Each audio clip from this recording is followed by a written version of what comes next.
جو کہانی اس سونے رب کے سپرد کر دی جاتی ہے، اس کا اختتام کبھی اداس نہیں ہوتا۔ ہر چیز انسان کے بس میں نہیں ہوتی، اور نہ حالات ہمیشہ تمہاری مرضی کے مطابق ہوتے ہیں۔ کبھی کبھی ان لوگوں سے ملنا پڑتا ہے جن سے تم ملنا نہیں چاہتے، اور ان سے دور ہونا پڑتا ہے جنہیں تم کھونا نہیں چاہتے۔ کبھی کبھار زندگی ایسے موڑ پر لے آتی ہے جہاں بس دو ہی راستے ہوتے ہیں، پہلا یہ کہ حقیقت سے بھاگتے رہو، اور دوسرا یہ کہ اللہ کی رضا میں راضی ہو جاؤ۔ مگر تم حقیقت سے بھاگنے کو زیادہ آسان سمجھ لیتے ہو، اور ساری عمر بس بھاگتے رہتے ہو، اور اس بات کا احساس تک نہیں ہوتا کہ اس سب میں خود کو کھو رہے ہو۔ اس بات کو سمجھو کہ خود پر ظلم کرنے سے یا مقدر سے لڑنے سے کچھ حاصل نہیں ہوتا، لیکن صرف ایک ذات ہے جو مقدر بدل سکتی ہے۔ بس مکمل یقین کے ساتھ اس سے دعا کرو، کیونکہ جو اپنے معاملات اللہ کے سپرد کر دیتے ہیں تو پھر اللہ بھی ان کی رضا میں راضی ہو جاتا ہے۔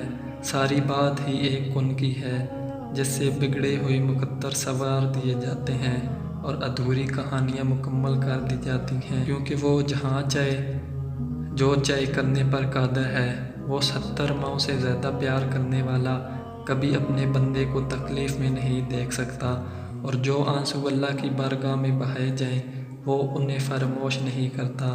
تو بس اللہ سے مانگ کر قبولیت کا یقین کر لو، کیونکہ وہ کن فرما کر معجزے کرنے پر قادر ہے۔ کبھی سوچا کیا آپ نے اللہ پاک کی قائم کردہ حدود کی حفاظت کی ہے؟ کیا آپ شیطان اور نفس کے ہاتھ کھلونا تو نہیں ہیں رہے؟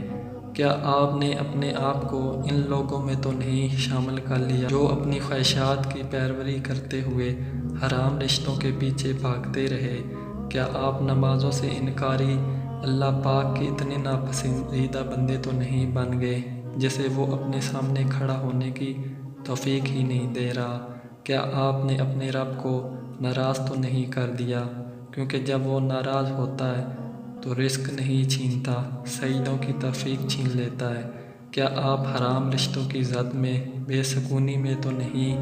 حرام رشتوں کی زد میں آنے سے پہلے اللہ پاک کی حدود کو یاد کر لیا کریں، اور پھر اپنے آپ سے یہ سوال کریں کہ کیا ان حدود کو پار کر کے رہوں گا میں پاک، جو اب ہمیشہ نام میں آئے گا۔